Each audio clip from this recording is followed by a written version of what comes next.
இந்த யதார்த்தமான பதிவுகள் எப்போதுமே நமக்கு ஒரு மனநிறைவை கொடுக்கும். அப்படி ஒரு பதிவு தான், அழகை நிறத்தில் தேடுபவர்களுக்கு குணத்தின் அருமை புரியாது. அதே போல உங்களுடைய துணையை இணையத்தில் தேடுபவர்களுக்கு வாழ்க்கையினுடைய அருமை எப்பொழுதுமே புரியாது. ஸோ அழகை நிறத்தில் தேடாதீங்க, அவங்களுடைய குணத்திலையும் அவங்களுடைய நடவடிக்கைகளையும் அவங்களுடைய பக்குவத்திலையும் தேடுங்க. அதுதான் ஒரு நிரந்தரமான அழகாக இருக்கும். அதே மாதிரி உங்களுடைய துணையை இந்த இணையத்தில் தயவு செஞ்சு தேடாதீங்க.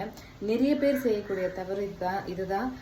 ஃபேஸ்புக்காக இருக்கட்டும், யூடியூபாக இருக்கட்டும், இன்ஸ்டாகிராமாக இருக்கட்டும், டிக்டாக்காக இருக்கட்டும், இப்படி எந்த ஒரு சோஷியல் மீடியா ஆப்லேயும் உங்களுடைய துணையை தேடாதீங்க. அதை தேடுவதற்கான சரியான இடம் எங்கே அப்படின்னா மேட்ரிமோனியல் சைட் அப்படிங்கிறது தான். அப்படி இல்லைன்னா அக்கம் பக்கத்தில் தெரிஞ்சவங்க, சொந்தக்காரங்க, தரகர்கள் மூலமாக நீங்கள் கண்டுபிடிக்கக்கூடிய உங்களுடைய வாழ்க்கை துணை ஓரளவுக்கு உங்களுக்கு வாழ்க்கை முழுவதும் துணையாக வருவாங்கன்றதை மறந்துடாதீங்க.